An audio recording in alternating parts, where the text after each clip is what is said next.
This presentation is part of our company's quality improvement measures regarding the recent loss of several patients due to polypharmacy. Polypharmacy in the elderly population. Danielle Elg, RN, BSN, CW, OCN, PHN, MSN student with Rasmussen University. Polypharmacy in the elderly, according to Varghese, Ishida, and Koya 2021, is defined as the use of 5 or more medications. This is of concern in the elderly due to multimorbidity, meaning 2 or more chronic conditions, which increases the use of medications, adverse drug effects, as stated by this article, 5 to 28% of geriatric medical admissions in the hospitals are related to adverse drug effects. Drug interactions, the more medications that we prescribe equals the higher likelihood of possible side effects.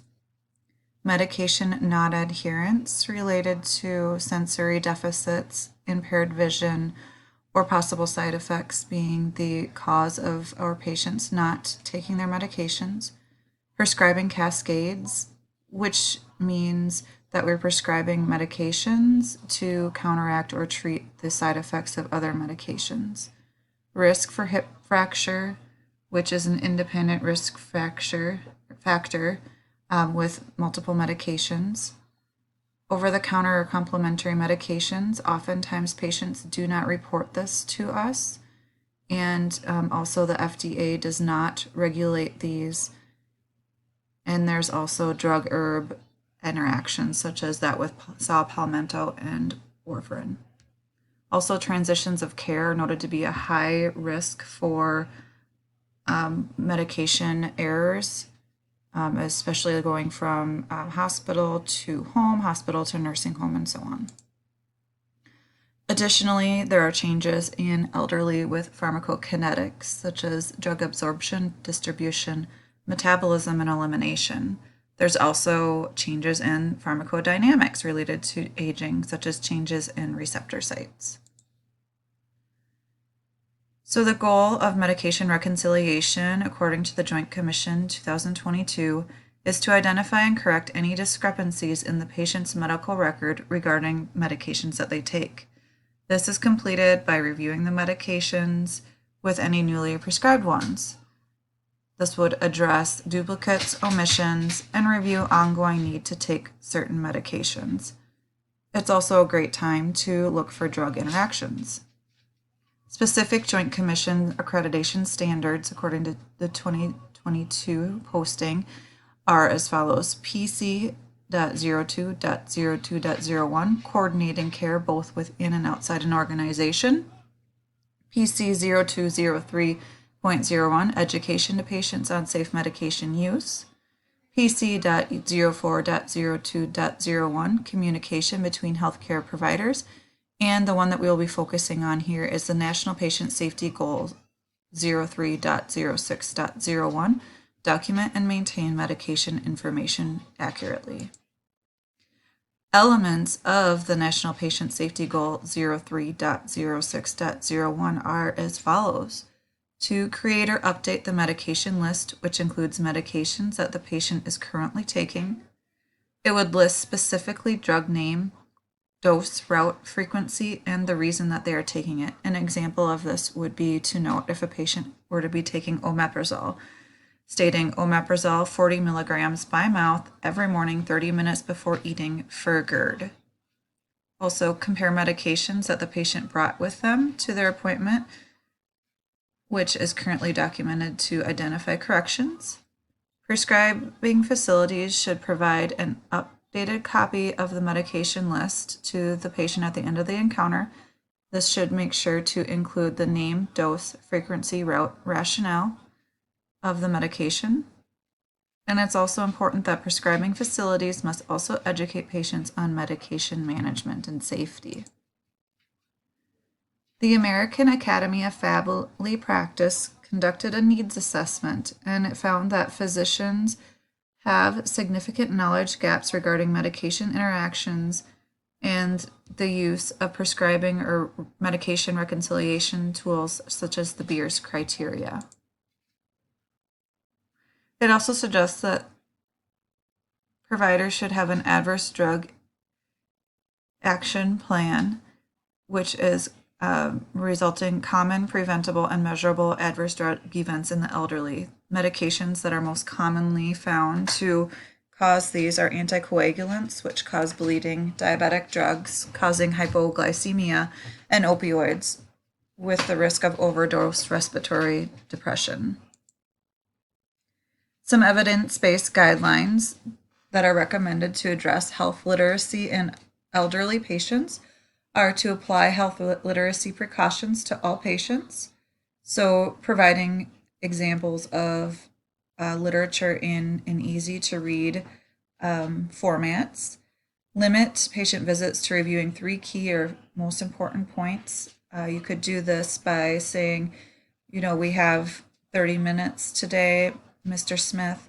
What are the 3 most important things that you want to discuss? And if the exam goes longer than that, maybe making a follow-up in a month or so to review those other things. Use teach-back methods to ensure patient has retained the education provided at the visit. So you'd say, Mr. Smith, I would like for you to start taking omeprazole. Can you explain to me how you would be taking it? And the patient should respond, I should take it 30 minutes before I take my other pills or before I eat my breakfast every morning. And then assist patients with completion of any forms if needed. Simplify the forms. So having forms available that are easy to read, appropriate font, and easy to comprehend and fill out. And then for those that need help, providing that help. Additional evidence-based practice guidelines are as follows. To reduce fall risk, we should limit the use of benzodiazepines, antipsychotics, antidepressants, and sedative hypnotics. Limit the number of medications, as each additional medication increases a drug event annually times 1, and 6 medications increases this 4-fold. They also recommend that the primary care provider prescribe all medications. Each additional prescriber increases the risk of an adverse drug event by 30%. And then ask at every encounter if they have had any adverse drug events. And some tools that are recommended for providers to use for medication reconciliation are the Beers criteria and also the start and stop medication lists. So on to the current situation in our facility. Using the Donna-Bedian model and the structure process outcome flow map, we can look further into this. So structure is the description of the healthcare environment. Process is interactions in the healthcare environment and the healthcare experience that the patient has, and then outcome is the effects of care on the patient. So for structure, we are a primary care medical home consisting of 5 primary care teams. We have 2 MDs, 1 DO, 1 FNP, and 1 PAC. We have 4 licensed practical nurses, 3 registered nurses, and 5 scheduling assistants. The care model that we follow is set for a 1 provider to 1 RN, 1 LPN, and 1 scheduler ratio. So as you can see, our staffing does not meet the care model that we are applying. We're short 1 LPN and 2 RNs and have had these positions open for about 3 months. There's a clinical pharmacist that is being onboarded, but otherwise has been vacant for the last 6 months. Our current census is about 8,500 patients. We are in a rural setting. 75% of our patients are over 65 and have multiple comorbid conditions. Many patients here are low income with limited resource to afford care and medications, and a lot of them have low health literacy. Most geriatric patients that we have are on 8 or more medications. The process, most patients are seen annually. Providers will place RTC orders at the end of their visit. Some with comorbid conditions are seen every 3 to 6 months, depending on what their condition is. Patients don't often arrive on time. Nurses get only about 5 to 10 minutes with the patients. Providers get 15 minutes for an annual exam. Many patients don't bring in their medications from home, or they don't understand what they're taking or know the doses. There's not a uniform information sharing process in this area to review outside records, so to see what patients are doing on the outside. RN staff spend about 50% of their time on the phone triaging and 50% with direct patient care. Most callbacks are not able to be completed the same day due to the staffing. Wait time for an exam is over 30 days for a return visit and 60 for a new patient. Patients are given a med list when they check in and asked if there's changes, but not necessarily when they check out. The provider reviews stated changes and renews medications based on this, and the PDMP performed only once annually on patients with controlled substances. So outcome, low response from Press Ganey satisfaction scores, quality metrics show poor control of chronic disease conditions, frequent calls to pharmacy and nursing staff after the clinic visit with questions about medications or treatment plans, several revisits at support staff to complete med reconciliation on behalf of the provider, concerning number of reported outpatient falls, a high number of geriatric patients on opioids and benzodiazepine, alarming number of patients on elevated morphine milliequivalents, and 3 recent deaths.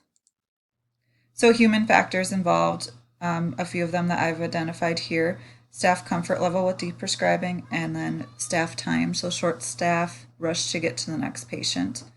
And then systemic factors such as an outdated electronic health record system, lack of access to medication reconciliation tools, and then lack of documented training in patients' charts. And then from here, what we will do is conduct a root cause analysis using this information.